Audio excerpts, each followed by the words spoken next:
What's good, y'all? Welcome to my review for NXT Takeover in Your House 2021. And overall, the show was fucking amazing. I love Takeover. Great show once again from NXT. You guys know me, they never miss. I mean, I guess the first In Your House was kind of a miss, but it was still a fantastic show, but it was definitely probably the weakest Takeover I saw. But it was still a damn good thing. This one was definitely a lot better. Although if you were to ask me, Glenn, if you were to hold like a gun to my head, like, Glenn, which did you prefer between this and Double or Nothing? I would definitely give the slight edge to Double or Nothing. I thought the matches outside of probably the main event, I would say had better matches, Double or Nothing, compared to Takeover in your house. But once again, all the matches were fantastic. The weakest match in the card, if you were going to ask me one, would probably be Xia Li and Mercedes Martinez. It was still a great match. It was still a very good match, but definitely probably the weakest match on the card if you were to ask me. But anyway, guys, enough of that. Let's just jump right into the actual show. So starting off, we start off with MSK and Bronson Reed going up against Legado del Fantasma for both the North American Championship as well as the Tag Team Championships. This was a fantastic match and a great way to open up the show.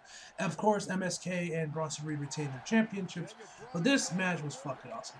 So one thing I found kind of interesting is that you kind of saw, like, really heelish aspect of, like, Santos Escobar, because the match started off, it was like Santos, and I want to say it was North, the white dude of MSK. I'm slipping on the dude's name, but it started off with him, and so they first started off in Santos, but then the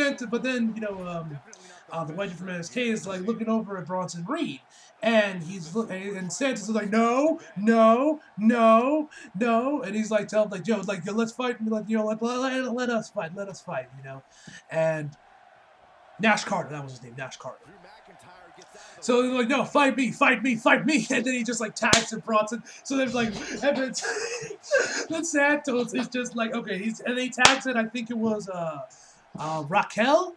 It was, I believe it was Raul Mendoza. I believe it's the one he picked, and he like picked that guy up, and then like he quits her, and the dude tries to start clotheslining Bronson Reed, but he's doing nothing. My man barely even budges before he just kind of like just sends the dude flying, and then later on in the match, Santos got back into the match, and my man was like, I don't know, through just his ego or like as a wrestler, like more out of like maybe ego or arrogance, he tries to like lift him up and do a body and like do like a power slam or whatever, but like as soon as he like lifts up Bronson, he just falls right down, and Bronson just comes right on top of them, which gets a 2 count.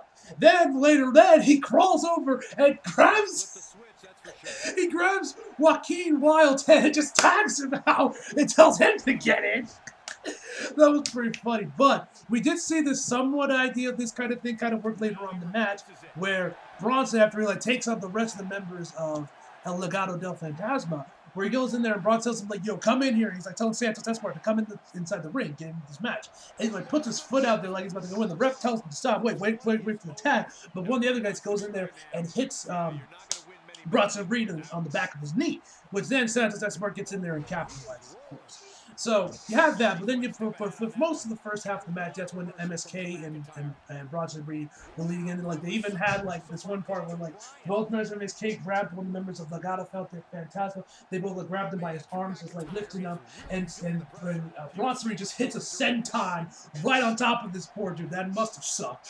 And then in a game of what us shit, you have everybody jumping off the top rope. You have one of them, I think it was Joaquin Wild, that was the first one. He just kind of like leaps off the top rope, and then you have you had Raul Mendoza do like that Terminator, dive from that Kenny Omega does, and then after everyone else is outside the ring, Bronson Reed gets in there. The crowd is losing their shit, and then Bronson Reed decides, you know what, fuck it, I'm gonna do a suicide dive.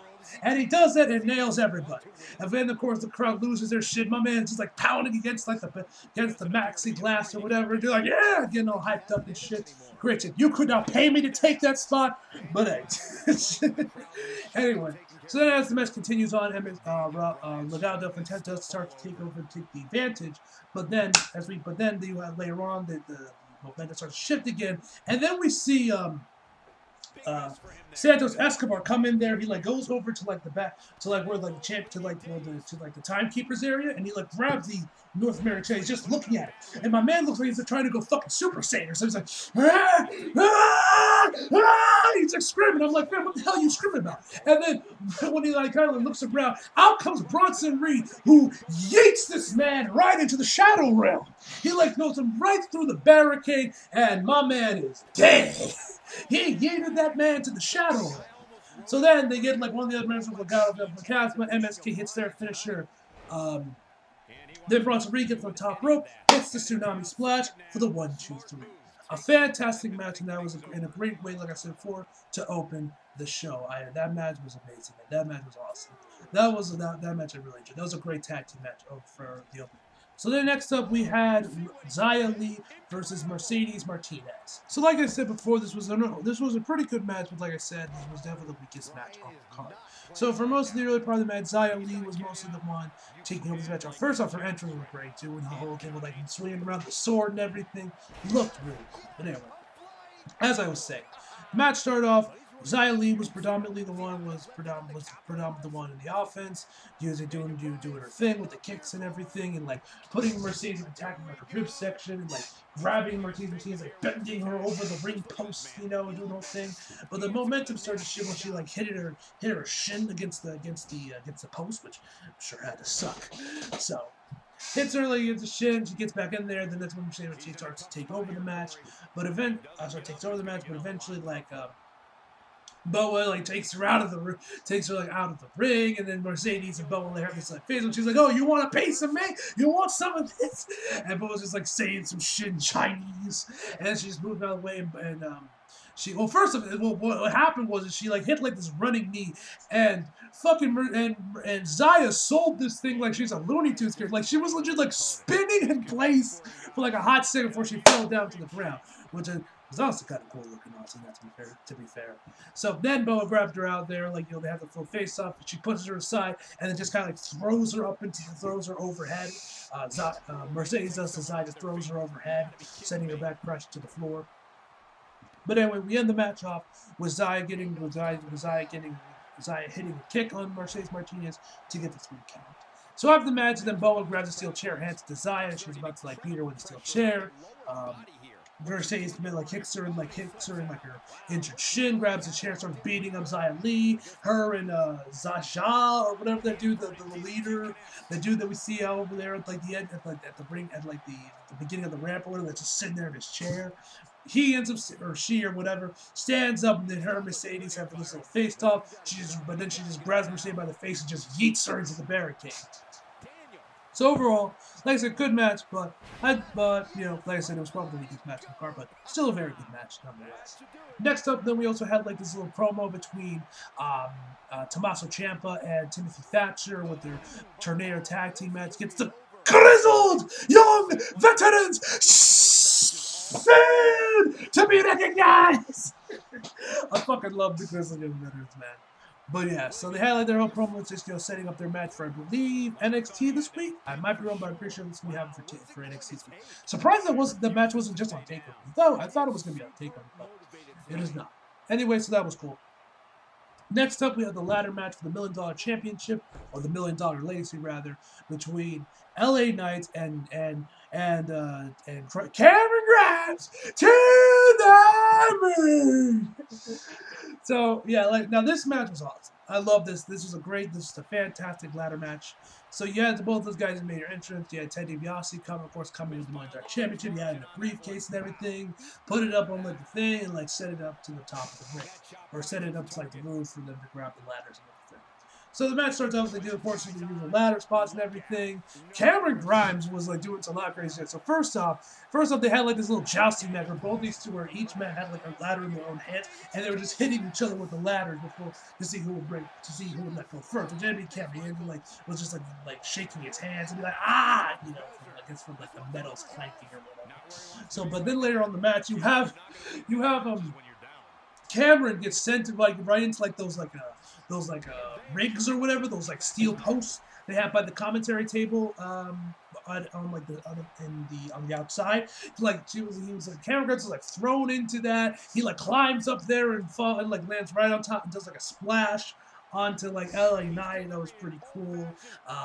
You had like of course you had them. Of course you had all the cool spots where they're like all trying to grab the cake, trying to grab the ladder, but of course they don't work. But of course nothing. But of course the other one manages to like stop them. Of course you got people landing on like of course you got bridges of ladders and like LA Knight fell onto one of them.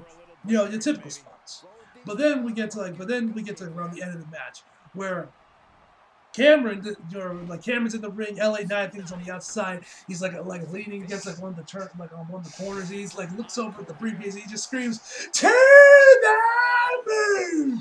And mind you, I think there was already a ladder in the ring by that place, but he decides, fuck it, goes out to the back to where the staging of the In Your House is. Goes and grabs the golden ladder there, tries to climb, but of course LA Knight catches up to him and like throws him off there. I'm pretty sure Cameron landed on a ladder that was already bridged on by where the ramp was, and of course LA Knight wins the match. Now, I gotta agree with JD on this one. LA Knight should have not have won this match. Now I get it. When you really do compare the two, LA Knight does make more sense for him to have the $1 Million legacy, to be the one to inherit that and all that shit given his character and everything. But this match and everything surrounding it with the whole storyline between him and Ted DiBiase, which I loved, by the way, if you guys start following me on Twitter. I love that whole storyline with like that damn Ted DiBiase. Love those little segments we had on NXT with that. But this match and this whole thing was tailor-made for Cameron Grimes to put him over and everything. And it just seems odd that they would give it to LA Knight, especially with this match. Now, granted, there could be more. Maybe for the next takeover around SummerSlam weekend, they'll have a match for the $1 Million Championship, and that's when Cameron Grimes will have his moment. And maybe Ted DiBiase is going to turn on LA Knight. That's how Cameron Grimes wins the title or something. They might come back to it, but JD also did mention that apparently there's like a report going out there that Vince wants to call up more NXT stars with character, and which would include Cameron Grimes, because he's a whole the fucking up like redneck or whatever. So the Southern billionaire with the whole thing what he's been doing, getting into Bitcoin, all that shit, and of course stock, just GameStop stocks. Would that include him, and does Vince want him? So could we see him being called up to Raw or SmackDown in the coming weeks? Maybe. That could also be a reason why Cameron Grimes did not win this match. But if that isn't the case, and Cameron is going to be sticking in NXT, why wouldn't he just win this match? Like I said, they may have him wait till SummerSlam to do it. Maybe. But personally, I think they should have just done it here last week. But that's just me. Anyway, next up we then had the Women's Championship match between Ember Moon and Raquel Gonzalez. This was a fantastic match, and the women absolutely killed it. Now, there was one thing I wasn't really a big fan of with this match. One problem I did have with it is that I was the ref and the whole thing with Dakota Kai. Now, of course, because Dakota Kai and Raquel Gonzalez were heels, of course, Dakota eventually got in the match. My problem was they weren't. One, Dakota wasn't exactly subtle about it, and two, she was never thrown out. It wasn't until Shotzi came in there before she was finally thrown out. And when you see what Dakota was doing, you're like kind of look at the ref like, why didn't you kick her out? Because she got herself involved 3 times in the match. Twice was basically right from the official, and one time she was kind of sly about it. The first time, I believe, was when she got on the apron to try to distract Ember. Who had that? Then the second time, she straight up is pushing. Ember locks her in that submission that she does, where she puts like her hands underneath like their chin or whatever. Honestly, I don't even know what the hell the movie's even called. I don't think you can pass the movie yet. But anyway, she was attacked. She had Raquel locked in that move. Dakota is literally pushing the rope in front of, pushing it forward to make it easier for Raquel to grab, literally right in front of the official. I feel like that alone should have gone her, okay, bitch, get the fuck out of this damn ring. No. Especially given this is a championship. But no, she left her there. The third time, this is the one where the ref didn't see it, where where Ember hit a second eclipse after the first one she did, which about the first eclipse she did like Ember, or Raquel had Ember up in that choke slam she usually does. Ember managed to counter into eclipse and looked fantastic. The second time she did the whole thing off the top rope into the eclipse, which oh my god, I fucking love the eclipse. I say this every time, but I'm gonna keep saying it. Ember has one of the best finishers ever in WWE currently. The eclipse is such a beautiful move. I fucking love the eclipse. It looks amazing. Anyway, she hits the eclipse, gets all of it, goes for the pin. 1, 2, Dakota grabs Raquel's leg and puts her on the bottom rope to, of course, stop the count. Now, that one, like I said, that one was behind the ref and didn't see it. She was too busy counting, so that one I'll slap. But the second time, you know, she should have been kicked out. The ref should have, like, you know, kicked her out of the, should have barred her from ringside, but for whatever reason she did. That was something JD mentioned. I also kind of have to go over because, yeah, even I was like, when I was watching the show, I was even like, yeah, man, like, she should have, like, gotten, why wasn't Raquel, or not Raquel, why wasn't Dakota kicked out? Why wasn't she barred from ringside? Either way, after that one, Shotzi Blackheart comes in there, and of course, you know, takes care of Dakota. She's like running like a, as JR said, running like a scolded dog. You know, she's just running away from Shotzi, but they get into the back, and then Raquel hits her choke slam for the 1, 2, 3. Like I said, fantastic match. Ember looked fantastic, doing her thing. You had, like, of course, like I mentioned before, I always love the Eclipse. Raquel has improved so much as a wrestler. She's very good in the ring, and yeah, man. You know, Raquel wins the championship. Who's next? We'll have to wait and see on that. Maybe Zaya, because she still is undefeated. So it could be her, but we'll have to wait and see on that. Either way, this is a fantastic match, and Ember Moon did a fantastic job, and it's great to see Ember Moon back. Love Ember Moon, man. I love that. I said it before, I'll say it again. Fucking love the clips. Also dug Ember's gear tonight. Her gear was fantastic today. Now, that of course brings us to the main event. The fatal five-way between Karrion Kross, Adam Cole, Kyle O'Reilly, Pete Dunne, and my man, Johnny fucking Wrestling. This match was awesome. This match was fantastic. This match was masterpiece. This match was a perfect 10 out of 10. 5 stars. Hell, I might even give it 6. But either way, man, this was a fantastic match and I loved it. So good. Now, before we jump into the match itself, of course, let's discuss my man Johnny's gear, because as we know, my man Johnny don't fucking miss with his gear at Takeover. So, now this time, which by Johnny also mentioned on his Twitter, that this was like one of his favorite gears, because I checked his Twitter like a little bit, like I think like right before the match begun, after I saw his gear, just to see like maybe he just see if he would, because I'm kind of like looking at it, I was like, what the hell is Johnny wearing? What's the purple? What is this? So then I looked, and then I looked at it again, and he showed like the logo he had. I was trying to like, oh, it's Magneto. But the interesting about this one is Johnny said it was like a mixture of multiple things. Now, if you guys are paying attention to his gear, you notice that like for his knee pads, the thing didn't like complete. It wasn't complete just the purple and red of Magneto's coats. On like his knee pads, there were like these like it was like more of like a zebra print on them. Now, I think what Johnny was doing, because he mentioned that he like combined multiple things with his gear this time, and it was one of his all-time favorites, which I have to agree. The Magneto gear is one of my favorite Johnny gears.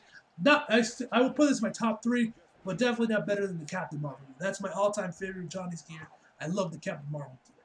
Anyway, so and also because Magneto is also my favorite Marvel character of all time. So that's another reason why it's in my top 3. But anyway, so yeah, the Magneto gear he was wearing. So I think he I think he was like rocking with the zebra print and everything. I'm pretty sure that might have been a reference to Shawn Michaels, because if I remember quickly, OG Shawn Michaels back in the 90s, he used to rock gear with more of that white and black kind of like zebra print look to his gear. So I think that could have been a reference to Shawn Michaels, the knee pads. He might mix Shawn Michaels with Magneto. I could be wrong on that. If I am, correct me if I'm wrong in the comments. But I think that's what Johnny was going for. Either way, it looked fucking amazing.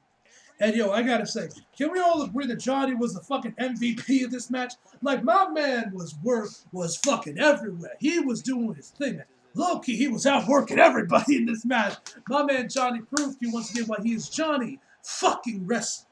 Now, of course, with this match being like, I think this match ran over like 30 minutes. I'm not even gonna bother. I'm just gonna tell you all some of my favorite spots.